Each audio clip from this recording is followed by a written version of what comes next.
Paz seja convosco, amém? Vamos acabar Colossenses 1 hoje?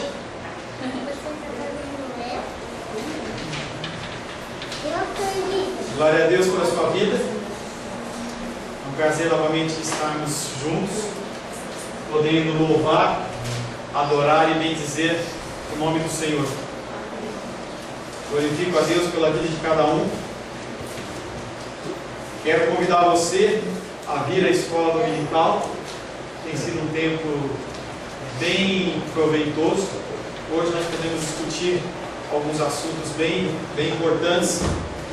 E faça uma forcinha, coloque o relógio para despertar, adiante o almoço, mas esteja aqui conosco, amém? Amém. Quero convidar você novamente a abrir a palavra de Deus em Colossenses capítulo 1. Nós vamos ler verso 13 ao 29, Colossenses 1.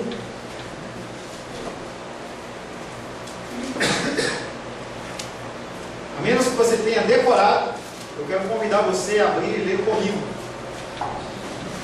Colossenses 1, versos 13 a 29. Assim diz a palavra de Deus: Ele nos libertou do império das trevas e nos transportou para o reino do Filho do seu amor, no qual temos a redenção, a remissão dos pecados. Este é a imagem do Deus invisível, o primogênito de toda a criação, pois nele foram criadas todas as coisas, nos céus e sobre a terra, as visíveis e as invisíveis, sejam tronos, sejam soberanias, quer principados, quer potestades. Tudo foi criado por meio dele e para ele. Ele é antes de todas as coisas, nele tudo subsiste. Ele é a cabeça do corpo da igreja. Ele é o princípio, o primogênito entre os mortos, para em todas as coisas ter a primazia, porque aprove a Deus que nele residisse toda a plenitude, e que, havendo feito a paz pelo sangue da sua cruz por meio dele, reconciliasse consigo mesmo todas as coisas, quer sobre a terra, quer nos céus. E a vós outros também, que outrora erais estranhos e inimigos no entendimento pelas vossas obras malignas, agora, porém, vos reconciliou no corpo da sua carne, mediante a sua morte, para se apresentar-vos perante ele santos e inculpáveis e irrepreensíveis, se é que permaneceis na fé, alicerçados e firmes, não vos deixando afastar da esperança do Evangelho que ouvistes, e que foi pregado a toda criatura debaixo do céu, e do qual eu, Paulo, me tornei ministro. Agora me regozijo nos meus sofrimentos por vós, e preencho o que resta das aflições de Cristo na minha carne, a favor do seu corpo, que é a igreja, da qual me tornei ministro de acordo com a dispensação da parte de Deus, que me foi confiada a vosso favor para dar pleno conhecimento à palavra de Deus, o mistério que estivera oculto dos séculos e das gerações, agora, todavia, se manifestou aos seus santos, aos quais Deus quis dar a conhecer qual seja a riqueza da glória deste mistério entre os gentios, isto é, Cristo em vós, a esperança da glória, o qual nós anunciamos, advertindo a todo homem, e ensinando a todo homem, em toda sabedoria, a fim de que apresentemos todo homem perfeito em Cristo. Para isso é que eu também me afadigo, esforçando-me o mais possível, segundo a sua eficácia, que opera eficientemente em mim. Senhor, em nome de Jesus, lemos a Tua palavra que é verdade, a Tua palavra para que me transcende anos, décadas, séculos, milênios, eternidades. A Tua palavra é para sempre. Nós somos privilegiados de estarmos na Tua presença, podendo ouvir a Tua palavra, Senhor. Queremos convidar o Teu Espírito Santo que é necessário sobre as nossas vidas, para que nós possamos entender os Teus ensinamentos, entender a Tua justiça, entender o Teu juízo, Pai. Eu me coloco nas Tuas mãos mais uma vez, Pai, como instrumento da Tua vontade. Não há capacitação, não há preparação, não há entendimento humano que possa dar algum privilégio para algum ser humano para declarar e falar a Tua palavra. Eu não sou diferente. Por isso eu quero clamar ao Teu Espírito Santo, que eu não envergonhe o Teu Evangelho, que eu não venha falar coisas do meu coração, mas que tudo que venha a ser falado seja segundo a tua vontade, segundo o teu querer. Em nome de Jesus. Amém. Glórias ao Senhor. Vários cultos, várias meditações em Colossenses, e esse foi terrível.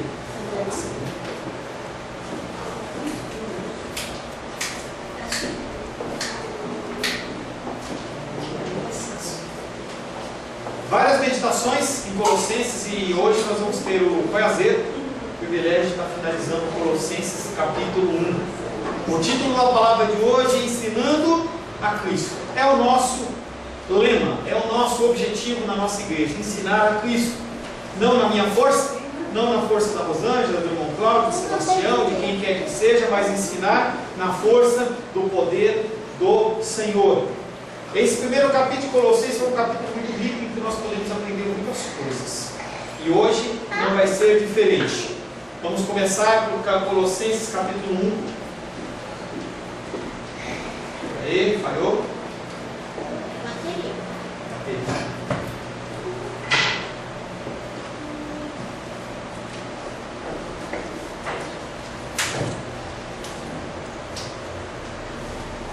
Colossenses 1:28.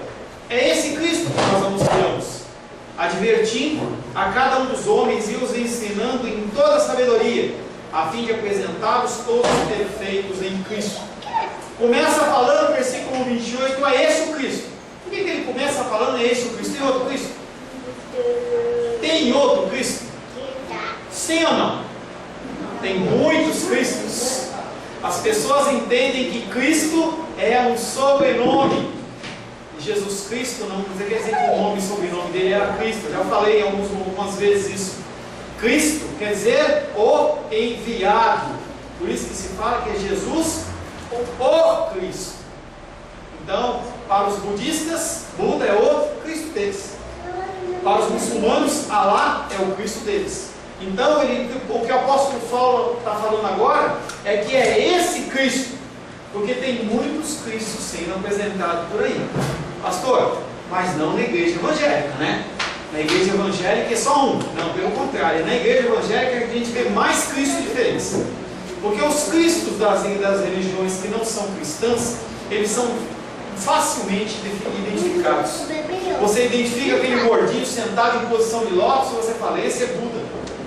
Você olha uma outra divindade, você fala, essa divindade ela cuida da Índia. Você vê aquele homem lá com aqueles 6 braços, um outro com cabeça de elefante, você vê uma coisa diferente. Mas os cristos que têm sido ensinados na igreja evangélica, eles são perigosos. Porque eles são cristos que são fabricados para alicerçar a doutrina, a vontade, o desejo dos homens. Então eu quero pregar algo, o que eu faço? Eu invento um Cristo. Isso é possível? Com certeza. Mateus 24 diz: então, se alguém vos disser, eis aqui o Cristo. Ele está falando, eis aqui o Cristo, está falando no final dos tempos. Se alguém chegar e falar assim, eis aqui o Cristo, eis-lo ali, eis aqui, eis-lo ali, não acrediteis, porque surgirão falsos cristos, falsos profetas, operando grandes sinais e prodígios, para enganar, se possível, os próprios eleitos. Esses homens se levantam em nome de Deus. Esses homens, eles se levantam em nome de Cristo, falando um pseudo-cristianismo através da vida desses homens. Há milagres e maravilhas, eles falam coisas que acontecem na sua vida, mas eles não são servos do Senhor. Eles falam coisas que não estão na palavra do Senhor. Sem citar a fonte, estava conversando com a minha tia antes do culto, e ela falava que um pastor na pregação falou assim, que os seres humanos aqui na terra recebem galardão. Eu pergunto, aonde está isso na Bíblia? A Bíblia nos promete sofrimento, a Bíblia nos promete que se você pegar a cruz e seguir, nos promete que você vai ser perseguido, nos promete uma série de coisas desse tipo, mas eu nunca li na Bíblia que o ser humano aqui na terra vai receber um galardão. Porque galardão é uma coisa espiritual, que é uma promessa para tempo futuro. Nós temos estudado em escatologia. Quando houver o fim dos tempos, as pessoas que fizeram a obra corretamente dentro das pessoas que são salvas, elas vão receber galardão, vai ser algum prêmio, que nós não sabemos como funciona. A gente pode identificar segundo alguns estudos, mas não há algo específico. Então, quando uma pessoa fala, venha para a minha igreja, porque aqui vai ter galardão, ou porque a galardão é uma coisa que aqui na terra você vai receber, é um ensino enganoso. E se você não lê a Bíblia, você engole isso e acha que está certo. Esse é um tipo de Cristo. Tem Cristo que promete cura, tem Cristo que promete prosperidade, tem Cristo que promete conserto emocional. Você chama as pessoas para a igreja para dar alguma coisa, algum ensinamento, falar sobre comunicação, falar sobre alguma coisa, mas não mostra Cristo na palavra, no casamento, e você quer que os casamentos eles se reconciliem. Sem Cristo como a terceira dobra, não há essa possibilidade. Não tem mão, não tem oração, não tem unção, não tem campanha que possa resolver. Porque o que está sendo pregado é um cristianismo que não é verdadeiro. Somente aqueles que têm o Espírito Santo de Deus no seu coração podem identificar essas mentiras. As pessoas que não têm o Espírito Santo no coração, eles olham para isso, vai de encontro com o coraçãozinho pecaminoso que eu e você temos, e nós nos alegramos. Você sai do culto e fala assim: que palavra abençoada. Eu sinto o meu coração transbordar de alegria. Não que a palavra não possa fazer isso, ela também conforta, ela também consola. Mas não é só isso. Não é só isso. Um casamento não é só amor. O casamento tem discussão, tem confusão, tem briga, tem crescimento.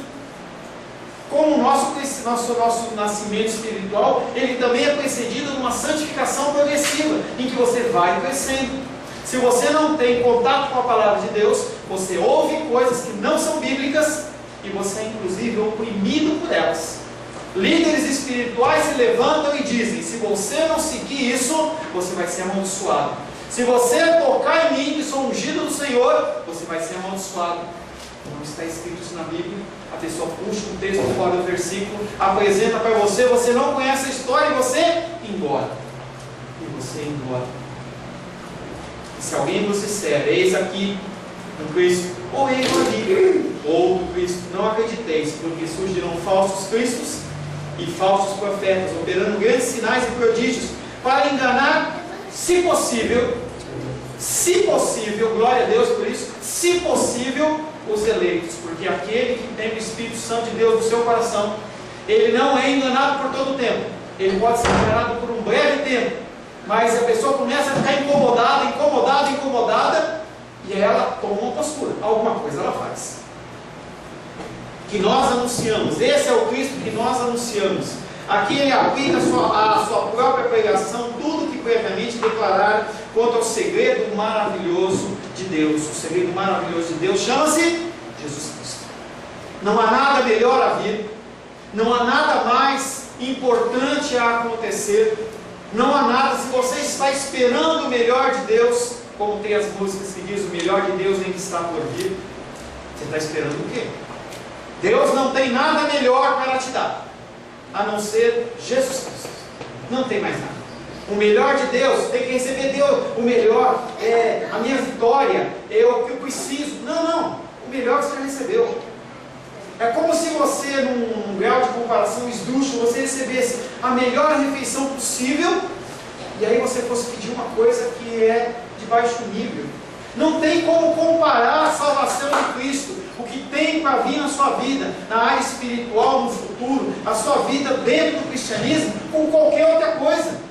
Casamento perfeito, família perfeita, prosperidade perfeita, casa maravilhosa, viagens na Europa. Sem Cristo isso não vale nada. As pessoas elas tentam tampar um buraco no coração e não conseguem, e não vão conseguir. Porque somente em Cristo, Ele é o melhor do Senhor. E as pessoas elas começam a inventar música, até a Luísa postou um negócio na internet hoje: restitui de volta o que é meu. Você não tem direito a nada. Tudo que você recebe é por misericórdia dEle. É uma graça imerecida do Senhor sobre a minha vida e sobre a sua vida. Você tem que entender isso. O melhor de Deus não está por vir. A coisa mais sublime, mais linda, mais maravilhosa, mais importante que poderia receber é Cristo. O Espírito ensinável e submisso a Deus. O apóstolo Paulo, mesmo sendo uma pessoa que serve a Deus, que tem contato com o melhor de Deus, ele entende que ele tem que aprender. Dia após dia ele tem que aprender. Ele se submete ao Espírito Santo. Você não tem que se submeter a mim. Você tem que submeter ao Espírito Santo que fala no teu coração. Você tem que entender que mesmo que você tenha 1 ano de cristão, 5 anos, 10 anos, 20 anos, 30, 40, ou como a Naldinha que nasceu no lar evangélico, sempre temos algo a aprender de Deus. Não coloque a sua cerviz, que é essa parte aqui dura, franzir na testa. Não, que eu não vou aceitar. Eu já sei as coisas de Deus. Você não sabe. Você depende do Senhor. Tem um espírito ensinável. Se você aprendeu uma coisa na tua infância, e você tem aprendido uma coisa através do Espírito que é diferente, ore e mude. Eu e a Rosângela tínhamos uma formação, e a gente vem mudando o nosso entendimento. Eu tenho substituído coisas que eu acreditava por coisas que são bíblicas. Não importa o que eu acredito, importa o que está na palavra de Deus. Se não está na palavra de Deus, você tem que descartar, independente de quem ensinou para você, foi o papa, o bispo, o apóstolo, o presbítero, quem quer que seja, ou até o seu pai. Se a pessoa que te ensinou, ela estava engano, você não tem que julgá-la, mas você tem que aprender, você tem que ter um espírito ensinável. As crianças, elas começam, nos primeiros anos da escola, elas vão aprendendo, eles vão aprendendo, a gente vê, o Arthurzinho tem que série? Primeiro ano. Então ele vai começar, já está começando a ler, está começando a fazer as coisinhas dele. Tem coisas que hoje eu, por exemplo, não tenho que falar com a Luísa, não tenho que fazer algumas coisas com isso, porque ela já aprendeu. E nós temos que continuar crescendo. Cada vez você aprende mais. É uma coisa que a gente bate muito com a Luísa. Tem que estar sempre pronto a aprender. A gente não sabe nada. Porque quando a gente compara eu com você pode ter um grau de comparação, mas nós com o Senhor não tem comparação. Os ensinamentos dele são insondáveis, os pensamentos dele são insondáveis. Advertindo a cada um dos homens e os ensinando. Por que você acha que você aprende o que você aprendeu? Por que você acha que você tem ouvido o que você ouve de Deus? Você acha que é para você guardar para você? Você acha que é para você ficar com ele guardadinho no teu coração? Você não fazer nada com isso? Será que é isso? Marcos 4:21 diz: também lhes disse, vem porventura a candeia para ser posta debaixo do alqueire da cama? Não, não vem. Antes, ela é para ser colocada no velador. Tudo que você aprende, tudo que você ouve, por menos que seja, você tem que passar para outras pessoas. Seja através de palavras, seja através de ações, ou até de omissões. Às vezes você tem que se omitir de ser um chato. Às vezes você tem que ser uma pessoa que fala. Através do Espírito você sabe quando você tem que fazer uma coisa e quando você tem que fazer outra. Então você não pode ficar parado, passional, estacionado. Sabe aquela frase que o pessoal fala, vamos deixar como está para ver como fica? Ou seja, você não vai nem vem. Você não faz e não deixa fazer. Você está parado, estático. Você deixa as coisas acontecer. Como Deus é soberano, eu não vou me mexer. Você não fazer é pecado. Você fazer errado é pecado. Você deixar de fazer é pecado, não tem que fazer. E só você recebe as instruções através do Espírito Santo de Deus. Marcos 4:21 também lhes diz, vem porventura a candeia para ser posta debaixo do alqueire da cama? Não, ela é para ser colocada no velador. Então tudo que você ouve, você tem que passar para as pessoas. De alguma maneira você tem que passar para as pessoas. Advertir, quando ele fala advertir na cara do homem, não é apontar o dedo. A pessoa acha que advertir é só apontar o dedo, vou apontar o dedo. Não é apontar o dedo. Você tem que tratar as pessoas com amor. Você tem que tratar as pessoas com atenção, com zelo, com carinho. Porque essas pessoas têm crescimento espiritual diferente de você e elas precisam ouvir a tua voz, mas com amor. Você não adverte as pessoas apontando o dedo. Paulo ele se preocupava tanto com isso, que ele chegava a chorar. Filipenses capítulo 3, verso 18, diz o seguinte: pois muitos andam entre nós, dos quais repetidas vezes eu vos dizia, e agora vos digo, até chorando, que são inimigos de Cristo. Não tem como você ser café com leite. Não tem como você ser em cima do muro. Não tem como você ser aquela pessoa que não se posiciona. Porque ou você ajunta, ou você espalha. Ou você está com Cristo, ou você está contra Cristo. Não há um meio termo. E aí o apóstolo Paulo, ele fala para as pessoas, falou, testificou. A gente falava hoje de manhã pela Irmã dos Reis, ela está dando um exemplo da sobrinha dela. A gente fala. A pessoa quer seguir outro caminho, não tem o que você possa fazer. Porque quem tem que convencer a pessoa é o Espírito Santo. E se o Espírito Santo não fez isso, não é eu e você que podemos fazer. Mas entenda que ou a pessoa está com Cristo, ou ela é encontrada como inimigo de Cristo. O apóstolo Paulo chega a chorar para essas pessoas, porque elas não conhecem os ensinamentos do Senhor, ou não entendem os ensinamentos do Senhor. Como Paulo, nós devemos viver um cristianismo prático. As pessoas têm feito uma auréola, algo religioso, uma coisa difícil de se alcançar. O cristianismo tem que ser um cristianismo prático. As parábolas de Cristo, eles eram parábolas práticas. As pessoas, elas apresentavam, elas ouviam aquilo e elas conseguiam colocar em prática nas suas vidas. Se eu começar a usar termos aqui de teologia complicadíssimos e não os explicar, as palavras elas vão entrar por um ouvido e sair pelo outro. Mesma coisa quando a pessoa começa a pregar em línguas. O que a pessoa que está lá sentada vai entender? O que ela vai absorver? Nada. A pessoa, o apóstolo Paulo fala, é melhor que você fale uma palavra no meio de um grupo, na língua dela, e ela entenda, do que eu começar a inventar e falar em línguas e enfrentar um monte de coisas. Não há necessidade de religiosidade, nós temos que ser pessoas práticas, temos que falar de situações práticas. E nós dependemos do Espírito Santo. E eu perguntava hoje pela manhã, para que veio o Espírito Santo? Abra a palavra de Deus, aí eu não coloquei no versículo. João 16, 8. João capítulo 16, verso 8.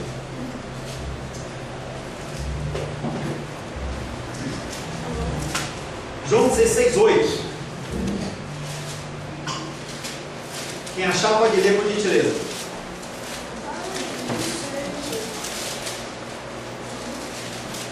Quando ele vier, conhecerá o mundo, de pecados, da justiça. Não, lê de novo. Quando ele vier, convencerá o mundo do pecado, da justiça e do juízo. o Espírito Santo ele veio fazer três coisas. Convencer do que, Gabriel?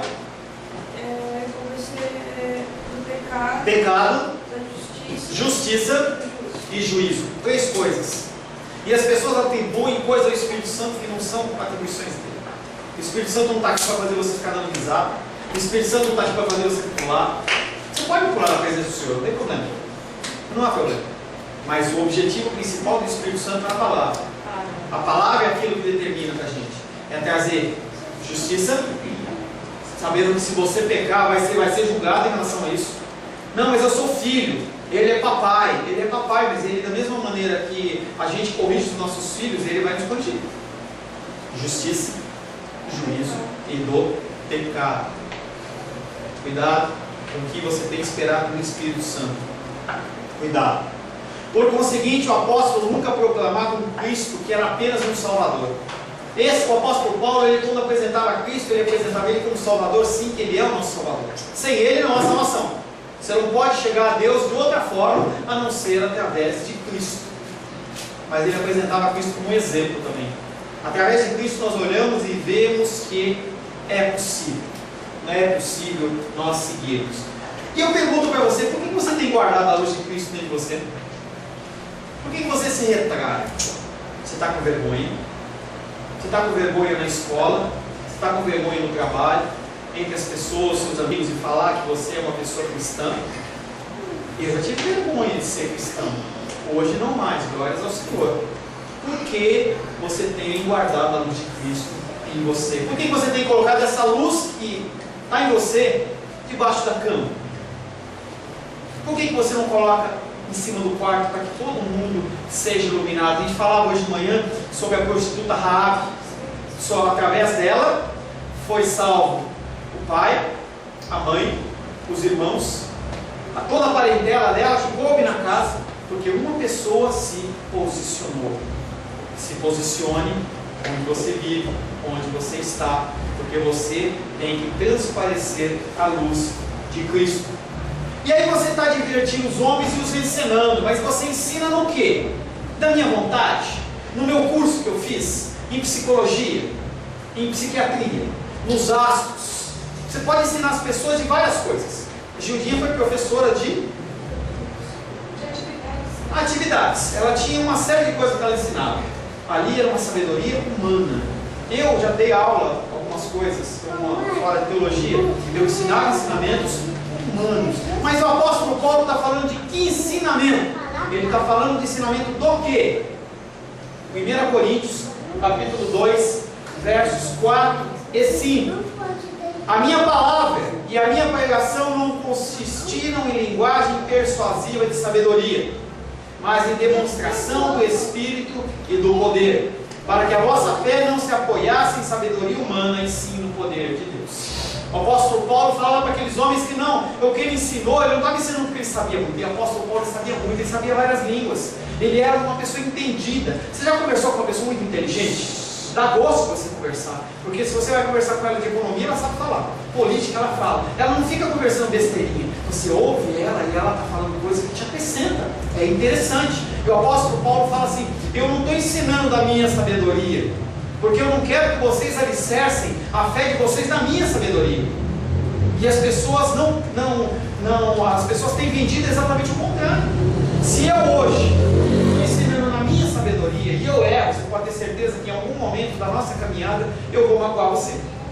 Em algum momento da nossa caminhada eu vou entristecer você ou falar alguma coisa que não está na palavra. Porque eu sou ser humano. Se você confiar a tua fé em mim, você é o pior dos homens. Você está perdido. Perdido. A gente falava de um líder, grande líder da década de 70, mais ou menos, era um grande pastor. E as pessoas, elas se reuniam em multidões para ouvir, não importa o nome dele. E aquele homem falava, e aquelas pessoas ouviam. Até que um dia aquele homem foi pego em adultério, adulterou com a sua própria secretária. Milhares de pessoas que seguiam esse homem caíram na fé, porque a fé delas estava alicerçada não em Cristo, estavam alicerçadas em homem. Eu posso decepcionar você, Cristo não pode. Se você tem a sua fé na palavra, em Cristo, você não é decepcionado.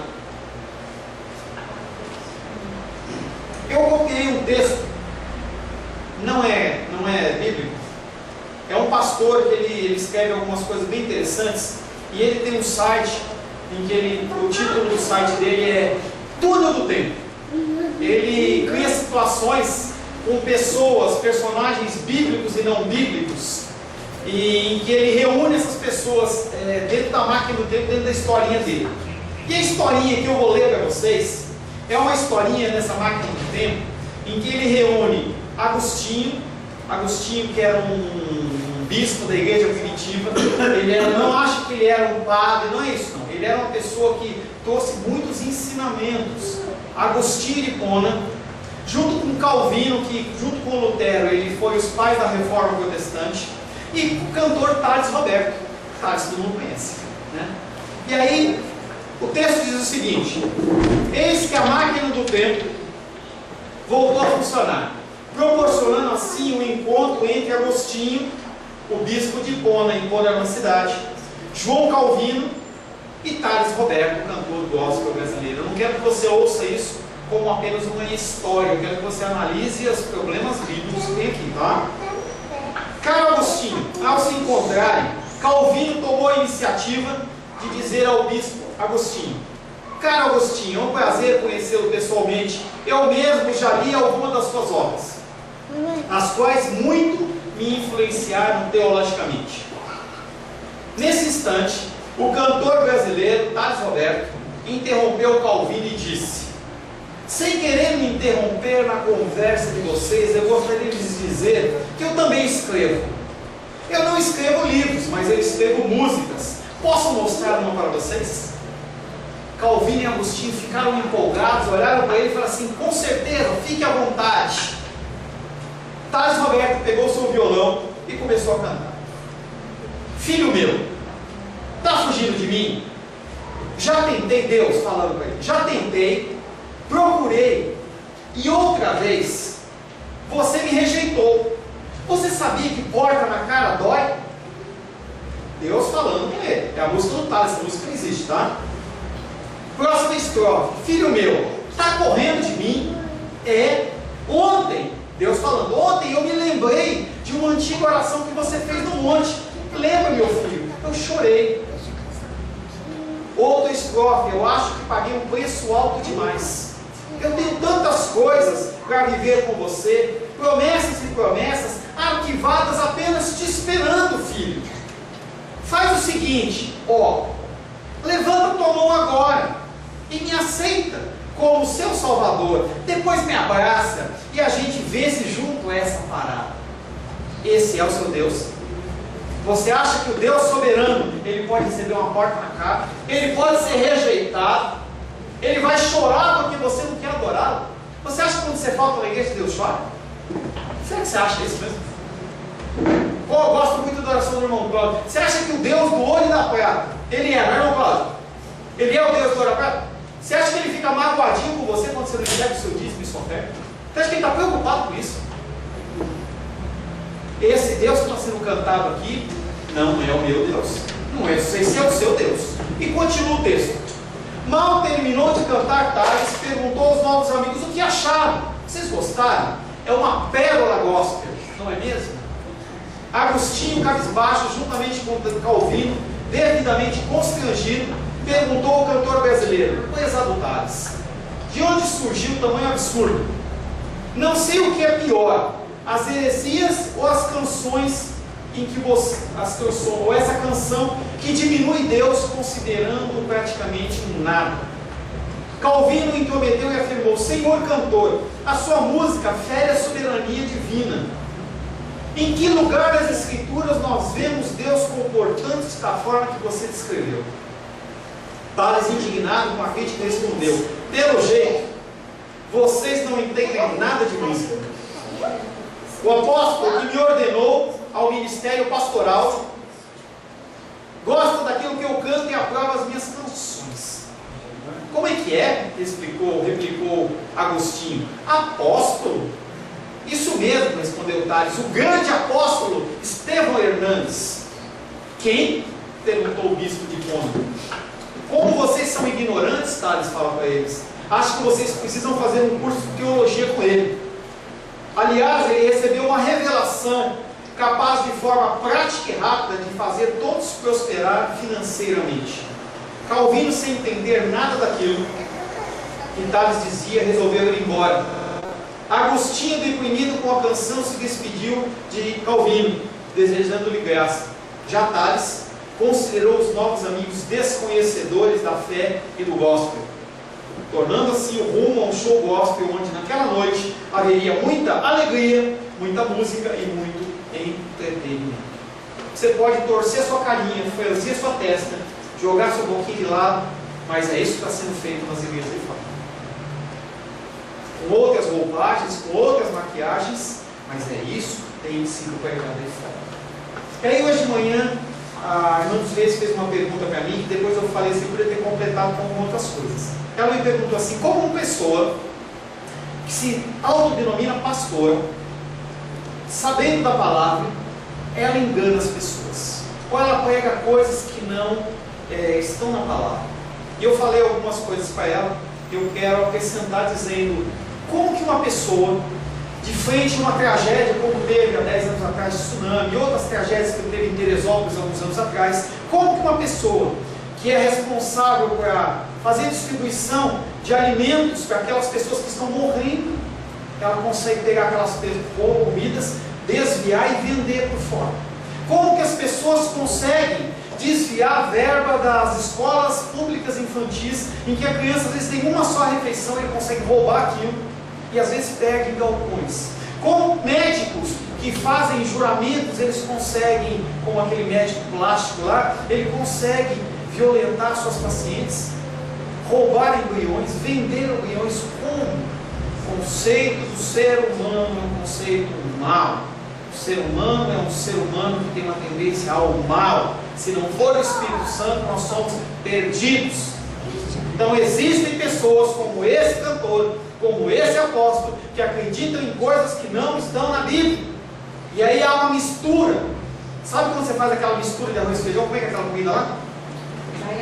Baião de dois. Você faz aquela mistura. Lá é gostoso, mas na palavra não tem como você fazer o baião de dois não, querido. Que é o quê? A palavra de Deus e a palavra do mundo. Você faz aquela mistureba, mistura e põe para o povo comer.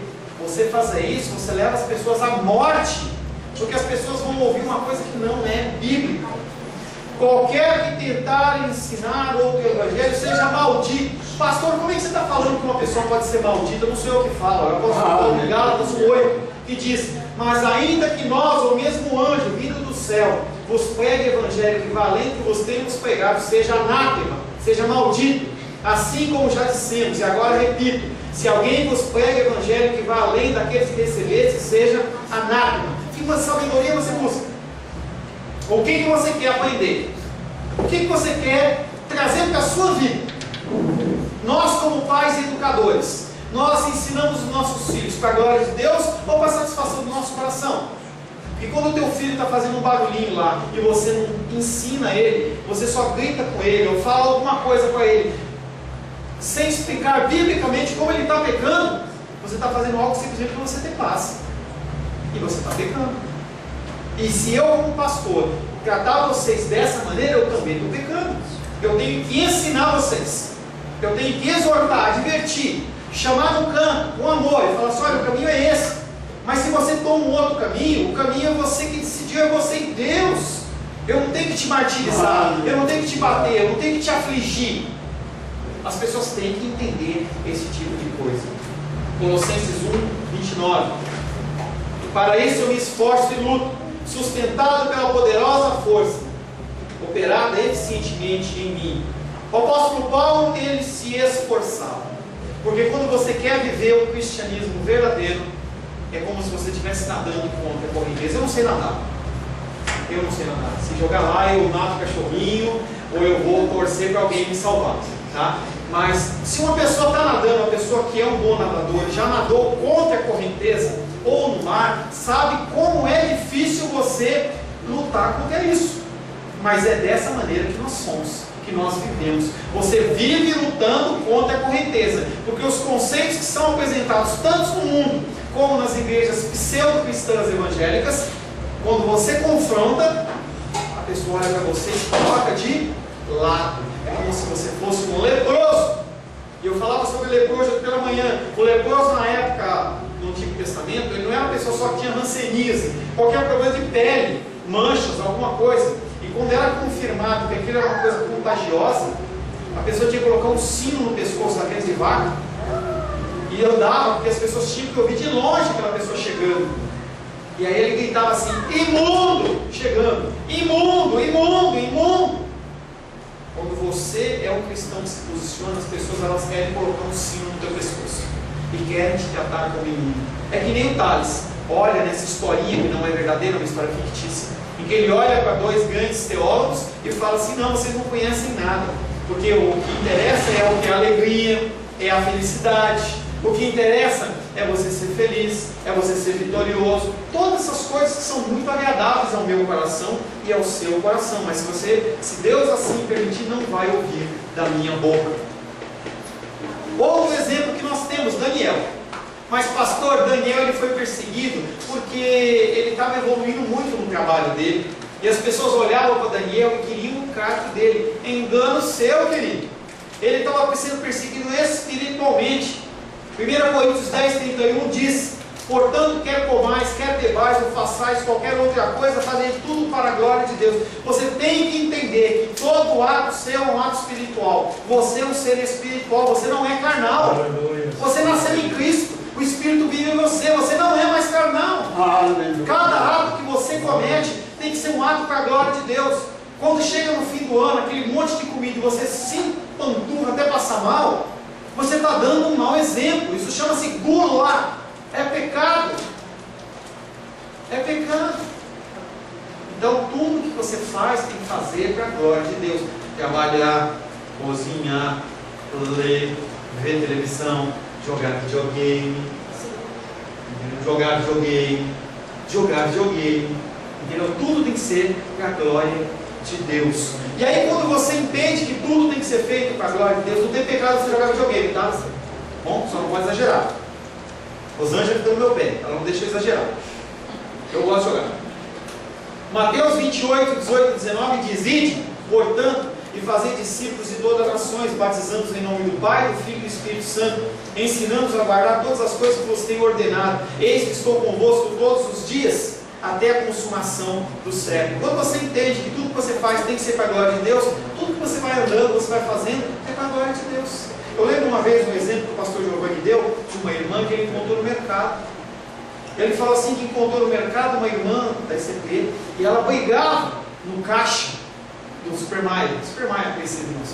Brigava. E a mulher não entregava, dava o dinheiro errado, e ela xingava a mulher, e falava, palavrão, para lá. E ele falava assim: imagina o medo se essa mulher olha e fala assim: ei pastor, tudo bem? Testemunha as pessoas estão dando, que testemunha as pessoas estão vendo em você. Esse tipo de trabalho excelente implica numa luta inflexível. Você tem que ser duro nessa luta. Você não pode abrir mão dos seus conceitos, dos seus preceitos, se eles são seus conceitos e preceitos ensinados pelo Senhor. Você não pode abrir mão deles. Você tem que viver de uma maneira dura e firme. Você tem que, como o Che Guevara diz, você tem que saber ser flexível em algumas coisas, mas sem perder. Tem que ser duro, mas sem perder a sensibilidade. Um grande guerrilheiro não é um exemplo, mas ele fala uma coisa que é verdade, entendeu? E toda verdade, ela é uma verdade de Deus. Ele também menciona que o poder de Deus resplandece em seu ministério. Tudo que ele fala, que ele faz, que ele fala que ele vai dar de testemunho, ele não faz na força dele. Ele não consegue fazer sozinho. Você não vai conseguir fazer o teu marido, sua esposa, seu pai, sua mãe, seu irmão, seu tio, sua tia, seu filho, sua filha aceitar Cristo, voltar para Cristo, voltar com você. Não consegue fazer isso. Tudo que ele faz na força do poder. A força do poder resplandece o ministério do apóstolo Paulo. Contudo, ele não fala meramente no sucesso da pregação, embora ela seja uma bênção de Deus também. Fica a seguinte pergunta: como foi possível o apóstolo Paulo, um simples ser humano, inclusive com um espinho na carne, fazer tanta coisa? Será que ele é melhor que eu e você? Será que ele nasceu com uma estrelinha na testa? O que diferencia o apóstolo Paulo de você?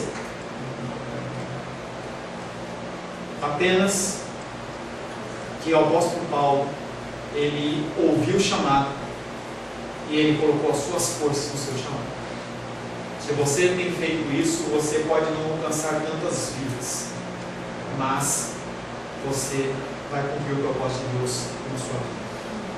A resposta está nas próprias palavras do apóstolo Paulo. Ele é sustentado pela poderosa força de Deus que é eficiente nele. Se você se permitir, digamos assim, ser usado por Deus, se quando o Senhor falar vá, você vai. Se a palavra de Deus falar para você ficar, você ficar. Você se posicionar, você vai ver grandes coisas que o Senhor pode fazer através da sua vida. Quando toda a culpa tiver sido imputada a Cristo, quando você entender que a culpa que está no teu coração, ela tem que ser colocada nos ombros do Senhor, você não consegue se despojar dela sozinho. Quando toda a imundícia da minha vida e da sua vida for limpa pelo Espírito Santo, a igreja certamente será perfeita e será assim apresentada a Deus, apenas, única e exclusivamente na consumação de todas as coisas. Amém, queridos? Feche seus olhos. Aleluia.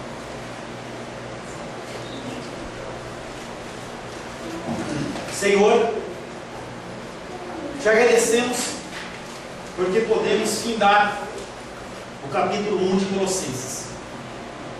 Queremos, Pai, em nome de Jesus, pedir ao Senhor que o Senhor possa, Pai querido, nos abençoar mais e mais com o entendimento da Sua palavra. Senhor, nós somos carentes do Senhor, nós precisamos da Tua vontade, nós precisamos do Teu querer sobre as nossas vidas. Não nos lance fora, como o irmão Cláudio canta agora. Não nos lance fora, Pai, porque nós, se formos lançados da Tua presença, nós faremos coisas piores do que aqueles que nós mais abominamos, Senhor. Espírito Santo de Deus, nesse dia de Santa Ceia, queremos pedir que os elementos que iremos consumir, não de uma maneira mágica, não de uma maneira mística, não de uma maneira religiosa, mas que venha despertar em nós a oração, o temor do Senhor, o amor pelo nosso próximo, que nós possamos transparecer, transpirar da Tua palavra, que nós possamos transpirar do Teu amor.